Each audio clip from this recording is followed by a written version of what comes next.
And ito guys, talagang abundance of money ang dala nito. Magpapasok talaga ito ng pera sa inyo guys. So magpapasok ito ng tagumpay at kaperahan. Ito mga negosyo na gusto nyong gawin mga kapiksi. Parang feeling ko, kahit maliliit lang yan guys, parang ang laki-laki ng ipapasok niyang pera sa inyo mga kapiksi. Makakatulong yan para magkaroon ng progress, magkaroon kayo ng savings, magkaroon ng progress at mag-unlad yung kabuhayan nyo mga kapiksi. And maraming sumusuporta sa inyo guys, no? At saka maganda talaga yung plano nyo.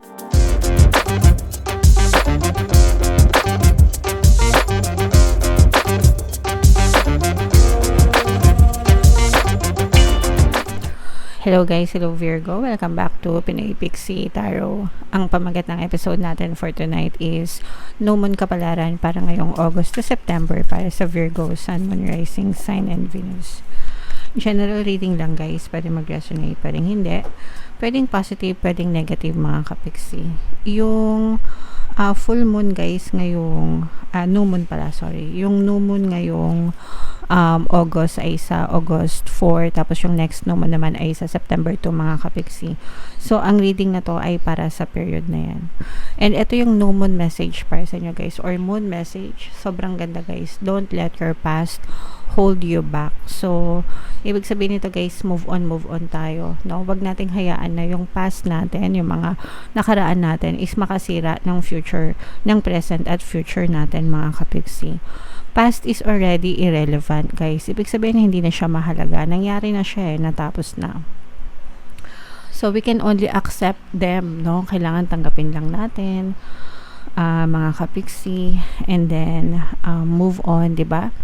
And alam niyo 'yun, pwede naman natin mabago yung buhay natin kung gugustuhin natin. Pero wag niyong hayaan na matrap yung sarili niyo sa mga past circumstances. So it's important na magkaroon ng acceptance, magkaroon ng forgiveness, and kalimutan. Pag nirelease niyo yung past, pag gusto niyo mag-move on, importanteng makalimot mga kapiksi. Okay?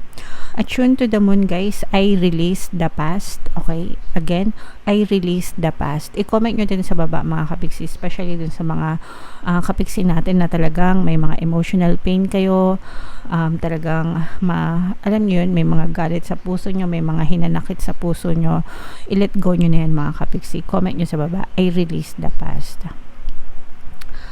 Additional meanings for this card guys. A relationship is karmic and has played out across many lifetimes. So for some of you, sa mga relationship mga kapiksi, kung feeling mo palagi kayong nagdudusa sa relationship nyo with your partner or specific person, pwedeng karmic yung relationship nyo. You have a karmic connection, and para maputol yung karmic na debts nyo guys, kailangan nyo magkaroon ng forgiveness sa isa't isa.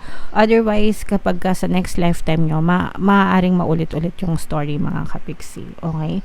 So, dapat talaga guys, yung acceptance and forgiveness, kailangan matutong magpatawad guys. For some of you, your attraction to someone may be verging on the obsessive. Baka obsessed kayo sa person nyo, mga kapiksi. Too much na, no? Kumbaga parang gustong-gusto nyo sila na nagiging obsessed na kayo, baliw-baliw na kayo, sa kahahabol sa mga person nyo. So, hindi na yun tama, mga kapiksi. And just because you can do something doesn't mean you should, no? Meron tayong mga bagay na pwede nating gawin, pero hindi lahat dapat nating gawin, okay?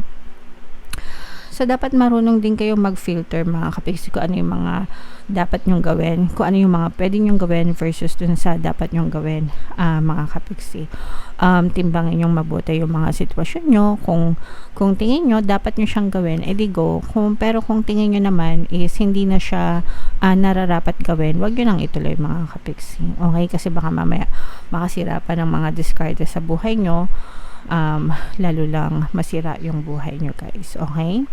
So, comment down below if naintindihan nyo. Sana naintindihan nyo mga kapiksi. Pero, importante talaga guys yung forgiveness. Sa mga nahihirapan, sa mga may emotional pain, kung nakaka-resonate kayo, Virgo, no? Meron tayong Ho'oponopono and self-love na subliminal. Available yan dito sa channel natin. Pwede nyo pakinggan guys para mapabilis, makatulong sa inyong mga emotional pain, makatulong sa inyong emotional healing mga kapiksi. Alright? So, comment down below guys. Ngayon naman tingnan natin yung ganap sa inyo ngayong new moon season. Shuffle ko to guys. Habang sinashuffle ko to, panoorin nyo muna yung video natin regarding sa ating paano mag-manifest ng abundance video course. Kapiksi, sawa ka na ba sa mga struggles at hirap sa buhay mo? Masipag ka ba at masikap sa buhay ngunit hindi ka pa rin umaasenso? Ilang beses ka na bang nag-attempt mag-negosyo at mag-invest pero palagi ka pa rin nalulugi? Sa pagkakataon na ito ay maaaring may subconscious beliefs ka na nagiging balakid sa iyong pag-unlad at pagyaman. Introducing, paano mag-manifest ng abundance video course. Dito ay matututunan mo ma-overcome ang mga balakid mo para tuluyan ka ng umunlad, umasenso, sumagana, maging matagumpay, successful at maswerte sa iyong kabuhayan, pera, trabaho, negosyo sa lapi at kaperahan ng bonggang-bongga. Dali, mag-send na ng email sa pinoypixie@gmail.com at simulan na ang iyong pagyaman ngayon. Alright, so sa lahat ng gusto mag-avail ng course natin guys, yung promo natin for August, napakaganda. Magbibigay ako ng free 3-in-1 subliminal. So pampaswerte subliminal guys, pampaswerte sa buhay, sa love life, at saka sa pera mga kapiksi. So i-avail nyo na guys, sobrang ganda ng freebie. Sobrang ganda din ng course, worth 1,500 yung freebie pa lang mga kapiksi. And meron din tayong bagong course guys, paano mawala ang third party at magkaroon ng harmonious na relationship para sa mga kapiksi natin, para mawala yung mga jowa, mga third party ng mga jowa nyo guys. 30% discount naman yan until August 31. So, i-avail nyo na guys. Sobrang ganda. So, Virgo, kayo ay na-represent ng King of Pens sa ating spread. Ito yung ating moon energy. Sobrang positive nito guys. Meron tayong presence dito ng air sign, Aquarius, Gemini, Libra. For some of you guys, no, this is, grabe ito. This is our new beginnings. Yung iba sa inyo guys, para magtatayo kayo ng negosyo, magbi-business, mag-i-investment kayo. Parang decidido na kayo, no. Yung iba sa inyo guys, parang ang tagal-tagal nyo na tong pinla, no. Pero yung iba sa inyo, parang ito na, magsisimula na kayong umaksyon, kumilos, para mag-manifest yung mga business, yung mga negosyo na gusto nyong, gusto nyong itayo, gusto nyong i-pursue mga kapiksi. And kapag ka ito itinayo nyo mga kapiksi, victory ang kapalit nito, no? Tagumpay, success. Kumbaga parang feeling nyo ma-achieve nyo yung milestone nyo, especially kung goal nyo talaga siya for 2025 kasi diba may mga sinaset tayong goals sa buhay natin mga kapiksi. So for some of you guys, parang feeling ko talaga gano'n na nagsiset kayo ng goals, nagsiset kayo ng goals sa sarili nyo. So parang ma-achieve nyo talaga yung goal na yan, na makapag-negosyo, makapag-invest, makapagsimula ng mapagkakakitaan guys. And talaga makikita nyo very progressive. Mainit-init pa guys, no? Parang mainit-init pa ito. Ibig sabihin very na-anticipate nyo talaga, no? Kumbaga parang mainit-init. Yung pag sinabing mainit-init, nandun pa yung desire nyo, yung passion nyo, masiglang-masigla, very motivated kayo, highly spirited pa kayo dyan sa ginagawa nyo mga kapiksi. And ito guys, talagang abundance of money ang dala nito. Magpapasok talaga ito ng pera sa inyo guys. So magpapasok ito ng tagumpay at kaperahan, itong mga negosyo na gusto nyong gawin mga kapiksi. Parang feeling ko, kahit maliliit lang yan guys, parang ang laki-laki ng ipapasok niyang pera sa inyo mga kapiksi. Makakatulong yan para magkaroon ng progress, magkaroon kayo ng savings, magkaroon ng progress at pag-unlad yung kabuhayan nyo mga kapiksi. And maraming sumusuporta sa inyo guys, no? At saka maganda talaga yung plano nyo. Nararamdaman ko dito na parang pinaghandaan nyo talaga to, pinagplanuhan nyo ng husto guys. Kaya ready to roll kayo, no? Ready to rumble, yeah. Ready to roll. As in yung pag-roll nyo guys, tuloy-tuloy as in. Parang kayo din, parang hindi nyo na-imagine na ganito magiging ka-successful kayo. Pero yes, magiging matagumpay kayo dyan. So i-push nyo yan guys. And ito guys, i-mind yan sa comment section. Mind tagumpay, mind success, mind victory, mind abundance of money, maraming pera, maraming pera. Mind papasok sa akin ang kaperahan, kasi yun talaga nakikita ko sa inyo guys. Tarang papasokin kayo ng kaperahan ngayong August. Mga kapiksi, maraming tutulong sa inyo. Parang maraming nag-i-inquire sa inyo mga kapiksi, lalo na kung kayo ay nag-online din. Maraming inquiries, maraming nagpapakita ng support, marami kayong magagandang feedback, mga positive feedback, no, mula dun sa mga customers nyo guys. Pero nakakapagod din ito. Nararamdaman ko rin yung stress nyo at saka yung pagod. So pwedeng dumating din sa point na ma-burnout kayo, pero hindi sapat yung burnout na yon para mapatahimik kayo. Kasi mas importante, kumbaga parang yung burnout naman, pwede naman niyang solusyonan ng pahinga, okay?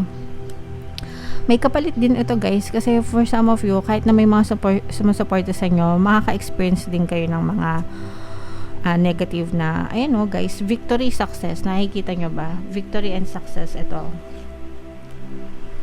Ayan. Victory na, success pa, diba? So, ito talaga yung ano nyo, yung strong energies nyo, victory, success, at saka wealth, mga kapiksi. Kasaganaan, okay? So, ito talaga yung yakapin nyo ngayong no moon season, guys, kasi para sa inyo talaga yan. So, mind wealth, mind victory, mind success. Yan talaga yung i-mind nyo sa comment section. And as I was saying, mga kapiksi, no, kung maraming mga sumusuporta sa inyo, maaari din may mga sumakit ang ulo sa inyo. Syempre, hindi naman natin masasabi pagdating sa customers, merong mga complaints, siguro, merong mga mambabash sa inyo, merong mga pasaway, may mga magbibigay din sa inyo ng sakit ng ulo. Pero dito sa mga ganitong klaseng sitwasyon, guys, parang feeling ko magagamit nyo ito para matuto kayo ng customer handling, para matuto kayo makisama sa mga customer, magbigay ng magandang customer service. Sometimes kasi guys, pagdating sa negosyo, hindi lang yan tinda-tinda, no? Importante yung magandang pakikisama nyo sa mga customers nyo. Kasi unang-una, wala kayong customer, wala kayong tinda. And wala kayong tinda, wala kayong kita, 'di ba? Walang pera. So, importante yung pagkakaroon ng magandang pakikiusap, magandang pakikisama sa mga customers. Pero yung iba sa inyo guys, parang umaabuso din, no? Ibig sabihin, parang inaabuso din kayo ng mga customers. So, tamang tamang filter, tamang handling, mga kapiksi, lahat naman yun natututunan. And kung hindi pa kayo masyadong sanay, masasanay din kayo, don't worry. Pero ang importante is, at saka ang nakikita natin, at saka parang yung iba sa inyo understaffed, baka hindi nyo kinaya yung boost ng order, so baka kayo lang mag-isa, baka kailangan nyo ng katulong, no? Ibig sabihin parang sa dami ng orders nyo, hindi nyo na-anticipate na ganun pala kadami, masyadong maraming o-order sa nyo na hindi nyo na-anticipate na hindi nyo pala kaya, so medyo understaffed kayo, nangangarag tuloy kayo na kumuha ng katulong para imando yung inyong negosyo. Okay, so this is more on business, mga kapigsi. Pagdating naman sa trabaho guys, parang masyado kayong maraming overtime na baka hindi na kinakaya ng katawan nyo.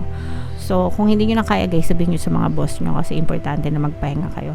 Sometimes hindi yun sahod-sahod lang, no? Mas importante pa rin yung day off para makapagpahinga, mga kapigsi. So, sabihin nyo na lang na maayos sa mga boss nyo guys. Alright?